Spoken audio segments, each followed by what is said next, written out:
Well, here we go again. We had a nice warm up this week, thawed everything out, and this is what happens.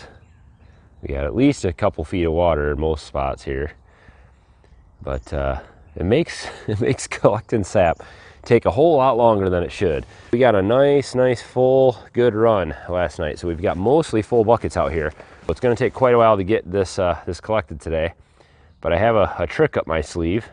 I purchased some new waders. Well, last year I used kayaks. Didn't work too bad, but man, did it take a long time to collect this sap, really 1 5-gallon bucket at a time in a kayak, back and forth paddling through this mess. It worked, and I may actually use a kayak to haul a tank or more buckets or something like that. But today, I only have a little bit of time. I got some meetings to attend today. So I have to get out here, get as much sap as I can in the next 30 minutes. But why do I deal with this mess every year? I know many of you have asked. If you've been following along with the channel, if you want to watch some funny videos of me collecting sap last year, of course I'll link those in the eye up there in the upper right hand corner of your screen. But why do I deal with this this mess out here? Why don't I fix this? This is not supposed to be like this. It's not supposed to be all flooded. And I'll show you some of our problems and the drainage issues that we have out here and how I do plan to fix those this year. Why don't you call the Drain Commission? I know many of you have said, you need to get that fixed. You need to call someone. Well, I did. I called them for when we first moved out here when things started flooding. And I talked to them about it. And they did say that they could, if we really wanted to push it, that they could have someone come out here and work on redoing this county drain. However, they did say that we would have to get approval from all of the neighbors in the area that are affected by this drain, which isn't too many. But this drainage zone would have that cost applied to all of our taxes. And so although that doesn't make a lot of sense, because you'd think that we pay for that already, they did say it was an additional thing. And maybe when they decide to do it, they'll come out and do it and it'll be covered. But if we want it done before they decide it's necessary, I guess, then they charge us for that. And so I have a feeling that that may not go through with the people around here, because it really only affects me. It doesn't really affect anyone else. So I'm kind of on my own with it. We've got our tank all lined up, and tomorrow I will take you guys over through the whole drainage ditch. We're going to start at the beginning, and we'll walk the whole thing. And I'll take you guys along for that and show you how much of a project it's going to be.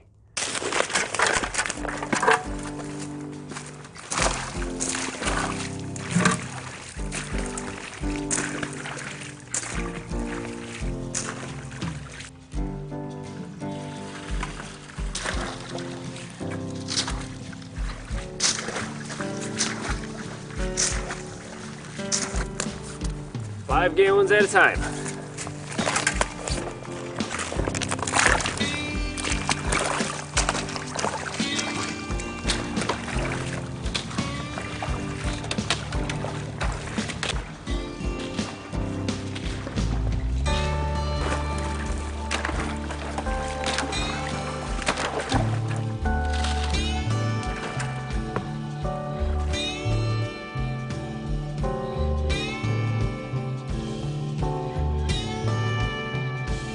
Cost of syrup this year, we $400 per bottle.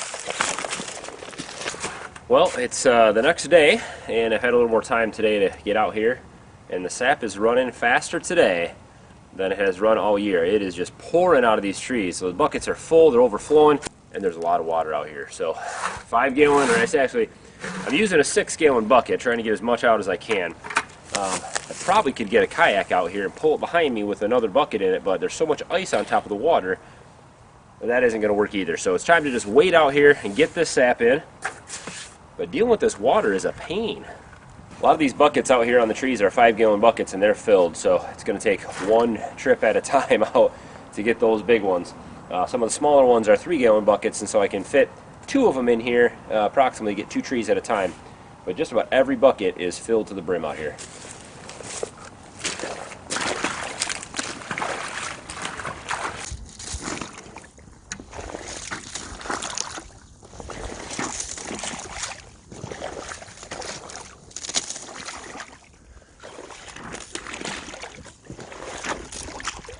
My biggest challenge right now is some of this ice cutting through these boots. or these pants, or there was some wood out here that somebody had left from a hunting blind or a tree fort or something that had nails in it. I could step on that. These waders are great, but they're, I mean, if I stepped on a nail with these things, I'd have a hole in them for sure.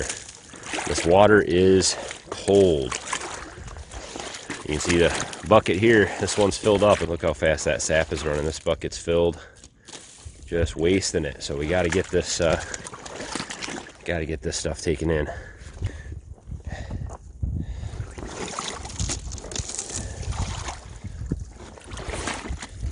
So what I've been doing is take my collection bucket, hang it on the nail, take this bucket off, dump it in the collection bucket, and then switch them back out. Because I don't have anywhere to set the bucket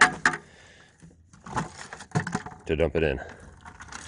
All right, so there's my collection bucket. We filled that. Unfortunately, I can't really do this on camera because I have one hand out here. I need a GoPro. I just have to switch them back and move on to the next one. All right, and we're put back together. Full bucket of sap. Now I just have to haul it back to my truck.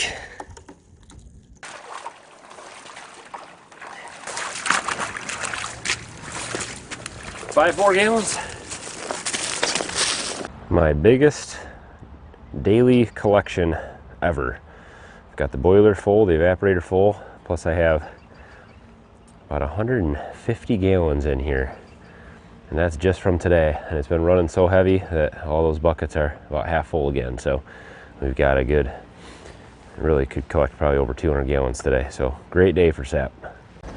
So people always ask, well, why don't you need to get that forest drained and you need to work on drainage, and you know, there's always a lot of really good suggestions, honestly, on how to handle all the water that we have out here. It's probably one of the things that we never really thought about when we were looking for property to farm or homestead on. You know, we never really considered water. You know, when we bought our house, it was dry, and we never really considered how wet this area was. You know, probably something we could have asked around and neighbors and other things, but this whole area is real close to the Shiawassee River, and it's all really low, flat land, and it just, in the springtime, it's just wet. So it's the water doesn't move real fast around here. It kind of meanders and slowly gets to the river. But so I'm going to take you guys back to the very back of our property, where I believe, after some digging around and looking around and watching the seasons and watching where the water goes, I think I've determined what the drainage is supposed to look like here, and probably what it was 50 years ago, and what needs to be done to get this place, a lot of this land usable again, and get some of this water out of here. So I'll take you back to the back, and I'll show you on a GPS as we go through the woods where we're at on the property, and kind of how big of a project this really is. Some old farm equipment, probably parked in the woods a long time ago, and trees have grown up around it. It definitely wasn't put in there with the trees there. So this, I'm assuming, was farmed at some point, and there were fields and pastures all through here. And I do apologize, you're gonna see some smudging in the upper left hand corner of some of this video. I cracked my camera lens. But this is where all the water kind of starts. I mean, this is swampy area all the time, and I don't really care too much about draining this, but I do think that at one point this was farm field. They had a fence that ran all the way out here. You can see it, all the way along here. It ran all the way out into this swamp, and the only reason I can think of that they would fence in this whole area is if this used to be dry and probably part of pasture at some point when it was actually drained. So all right, so coming up towards the woods here from the swamp, you can see where there used to be a ditch of some sort. Now, I've been told that there was actually a drain tile put in back here at one point. So it could be buried in here somewhere. And then there was a pipe that ran all the way up to the county drain up at the road. But you can see this area right here. It was a creek or a drainage area straight through here. can see it kind of continues across my trail here and then down there. But you can see looking back, you know, the level is much higher than the swamp. So if I want to drain that swamp and keep it drained, I'd have to dig this down probably a good, you know, 3 feet from where it's at right now, and then put a culvert in over or underneath my road here, and then have this continue up. Now, when we're gonna go through here, we're gonna be heading up towards our maple forest. You can see the tops of the trees all through there. That's the maple forest. We've got some taps out through this area, and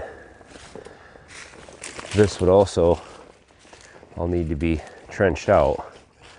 Now, I don't know if you remember last year I was out here and I said I found an artesian well because there was water boiling out of the ground right here. And I think that's part of that drain tile that used to connect back from the swamp up through here. I think it's that clay tile they used to put in, and it's probably cracked or broken. This just continues on.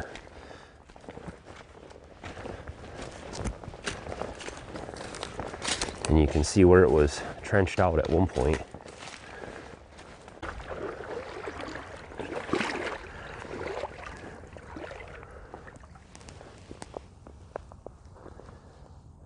This is pretty deep right here though. I think this is most of the work is done for me in this area. Oh, found a hole. So you can kind of see the path of the water. This is the deepest part, and this kind of meanders up here, and I believe it used to maybe go up that way, or it just connected in this way. Now we're getting in up into the maple forest now, so that's where we were trudging through earlier. See all the buckets on the trees. We're coming into the back side of that now. I feel like the slope of the land here seems like it's taking the creek this way, but there's no water in it. It's just kind of spilled out into the forest. But if you look, it looks dug out here. Yeah, it's a lot of good firewood back here. So here's the old fence. These fence posts, probably milled from wood that was out here. Could have been that black locust that we have a lot of out here. But this is an old barbed wire fence. This is our property line. So this is the south side of our property. So straight back that way is that where we're at in the swamp. And so we've walked up here, followed this drainage trench, and here it is right here. So we need to, this all needs to get dug out. And this is up towards the maple forest. You can see all that water in there. And it just dumps out in here all spring. I'm just following right along the property line. And you can see trees were growing right in the middle of it here. And by the size of that tree, it's been a long time since this was cleaned out. Probably 30 years ago. So this all needs to be cleared out. A lot of these trees need to be cut down. All this brush needs to be cleared out. Got a nice deer trail through here. So you can see coming through here, still heading up. But now you can see the problem. We've got these trees have grown in, and all of this has filled in. It starts to dry up here because it's going uphill. So we're getting close to the front of the property here now, walking along the ditch over to my right. It is a county drain, and at some point this section of it at least was dug by the county or maintained by the county. It could have been when they put that drain tile in, you know, 50, 70 years ago, who knows. My neighbor's field over here, his whole field basically slopes down into this drain, and then it flows up to the road, runs along the road, and then it goes all the way out to the Shiawassee River. If we can get this dug out, it's a lot of work though. All right, so we're getting up close to the edge of our property now, to the front edge, and you can see the ditch is quite a bit deeper. This is the front of our hayfield. Now, when we first moved in here the first year, this entire area right here used to flood. and I dug this little trench right here. Leads over to this bigger county drain, and then this is going up towards the road where the water should be flowing out to, and this is all just needs to be dug out. So just a huge project. What an awesome day it has been collecting sap. With all that water out there though, you know, something as simple as collecting maybe 60 buckets of sap, it takes 4 hours, and it really does extend the amount of time it takes to haul that stuff. It's a lot of extra effort. I'm tired from hauling those buckets back and forth. I will be continuing to work with the Drain Commission and see what they can do from their end, and I'm also going to be, I'm hoping to get a backhoe out here this year and just be able to maybe just dig out half of that. Just maybe dig out the, you know, the front section, or dig out the side section, or, you know, whatever I can do, just a little bit each year. But you got to deal with what you got to deal with. There's lots of other options. I know people have suggested, you know, getting a vacuum system set up and running, you know, connecting all the trees with lines and main trunk lines and everything, just run it all out to a main like pumping station, and then, you know, collect all the sap that way. I would love to do that, guys. That would be amazing. The cost of getting into those systems is thousands of dollars. One of the things that you have to remember if you're looking to get out and do homesteading or farming, or, you know, these types of businesses, these are very low profit businesses that require a whole lot of labor and a whole lot of investment, and your return is very small. Draining this property hasn't been a huge priority. It's going to require a lot of time. It's going to require a lot of money. And, you know, right now, what I have is time. I can get out there and I can trudge through it. I can do the work, and I can fight through the water and get this done. But eventually, I need to take care of this, and so little by little, I hope to do that. The only investment that I've made this year is these waders, and these things have been, I think they're only 40, 50 bucks. I got them on Amazon. They had all kinds of different sizes. I'll link to these in the description if anyone's interested in waders. This is the first time I've ever bought any or used them, and what a cool thing. It just makes going through these woods so easy, and in the water, completely dry, and they're actually pretty warm. In that cold water, I didn't really have a problem. My feet weren't cold, and I was out there for 4 hours. So don't forget to hit thumbs up on the video, guys, and subscribe if this is your first time here. Hopefully you guys liked the tour of the watery mess here on the farm, and look forward to seeing you guys on the next video. As always, guys, thanks for watching. Have a good one.